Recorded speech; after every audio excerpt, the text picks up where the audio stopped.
With many changes to the combat styles, it's time to take an updated look at the key differences between dual wield and two-handed combat. So whenever you're ready, grab your cup of tea, sit back, relax, and enjoy.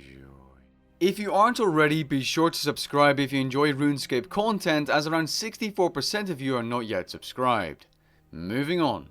When comparing dual wield and two-handed weapons, dual wield weapons are usually more expensive when compared to the equal tier two-handed weapon. An example of an exception here would be 290 Drygors compared to the Noxious Scythe, which is about 4 times as expensive. Now there are plenty of reasons why dual wield weapons are more expensive, but the one I want to mention for sure is one-handed switches using an offhand of said dual wield weapon. The reason the offhand weapons at tier 90 are usually more expensive is because they're used to create the 290 defenders. Let's get into some important differences between two-handed and dual wield weapons per combat style, starting with magic. The main difference between magic dual wield and two-handed is this one basic ability.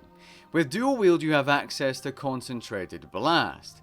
With two-handed, you have access to Sonic Wave. The main difference between these two abilities, as they have the exact same ability damage when used properly, is that Concentrated Blast gives you plus 10% crit chance on your next hit, while Sonic Wave gives you plus 6% accuracy on your next hit instead. While Sonic Wave is an instant ability, Concentrated Blast is a channeled ability you want to cancel as soon as you can, therefore only hitting 2 out of 3 hits. Now while these two abilities don't share a cooldown, if you want to focus on using one over the other, generally speaking Sonic Wave is only really going to benefit you if you don't have 100% accuracy. But overall Concentrated Blast is going to be the stronger ability. Now you can make Concentrated Blast even more effective by buying the Greater Concentrated Blast ability upgrade. Alongside making the ability 70% stronger and therefore hitting much harder, it's also faster, allowing you to get plus 15% crit chance as you hit all 3 hits within one ability cooldown, which means you can do an ability straight after. Another interesting trick that may not be known by many players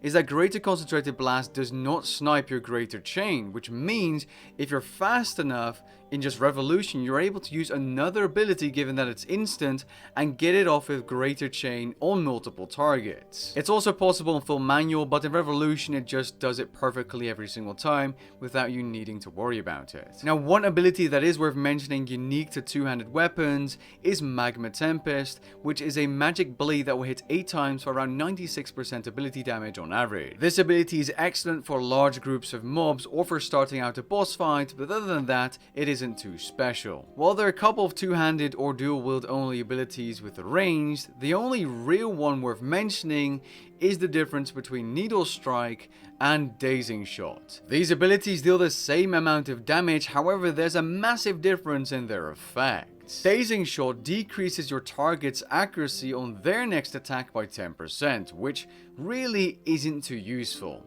Needle Strike on the other hand gives you a flat 7% damage buff for your next attack that isn't a bleed. So be sure to use the right abilities like Thresholds after Needle Strike to get the most out of it. Now you can upgrade Dazing Shot to Greater Dazing Shot using 63 million Shattered Anima obtained from the Shattered Worlds minigame.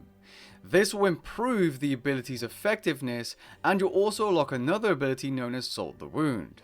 But the basic ability itself will now apply a puncture stack and also bleed your target for a little bit of extra damage, which is increased the higher the amount of stacks you have. This will allow you to get more than 100.7% ability damage out of this basic depending on your stacks. You can get up to a maximum of 10 stacks and then use the Salt the Wound ability, or if you're using Splintering Arrows, get up to 13 stacks, and it's much faster to get your stacks up to 13, as every ability for 4.2 seconds after using Greater Dazing Shot will also apply puncture stacks. Now there are other ammo types like Blackstone Arrows which allow you to lower your opponent's defense, and these are great, but overall usually Bacchanal Bolts Enchanted are going to be the better option with dual wield, like the Hydrix Bolts giving you tons of adrenaline super quickly, or Onyx Bolts allowing you to heal, or Ruby Back Bolts for extra DPS. Now it's quite easy to switch between arrows and back bolts to get the most out of it if you have a Pronix Quiver, but in this video we're keeping it simple, and overall dual wield is going to be the better option. There's one last thing that two-handed range does have going for it,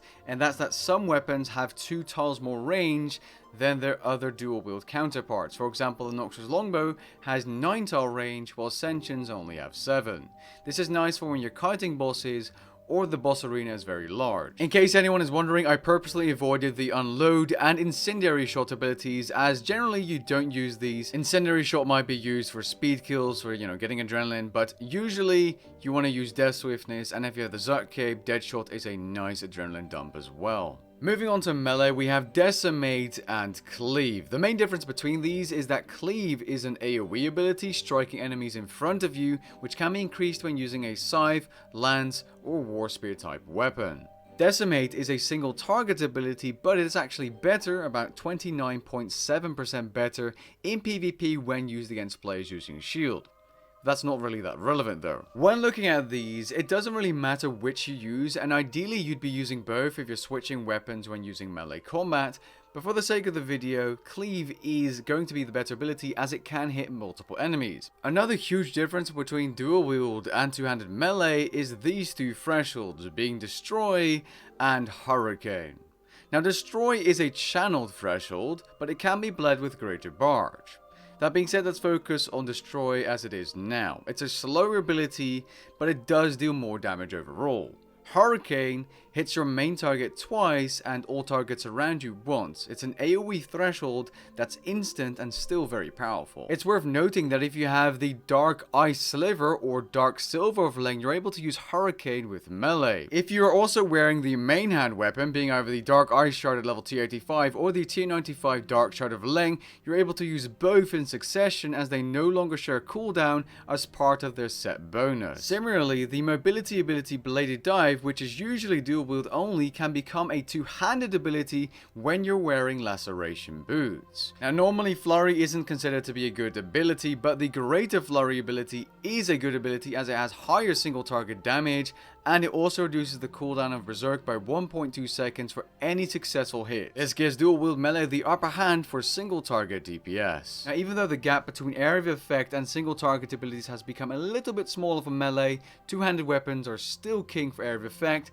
as there's more abilities for area effect, and you have extra range when using a Scythe type weapon. Now there's a couple more differences, including that two-handed weapons have higher auto attack and are easier to use when using two-handed switches. For example, a Scythe switching to the ZGS for a spec is a simpler switch than having to switch to two things, which requires two keybinds. Similarly, it's easier to switch to one-handed switches when using dual-wield weapons like shields, defenders, or mechanized Chinchompas when using range. Now in conclusion, dual-wield weapons are going to be the better choice most of the time, but they're also going to be the more expensive choice, and there's nothing wrong with sticking to a two-handed weapon until you can afford the dual-wield set. And ideally, for high-level PvM or just for variety, you're going to want to have both. If you're AFKing Slayer, you don't want to be using your Drygores, even though they might be better for single target DPS. Dual-wield magic might be stronger than a staff, but you're going to want to have that FSOA for that spec anyways. And there are many more examples that I can mention, but you get the point.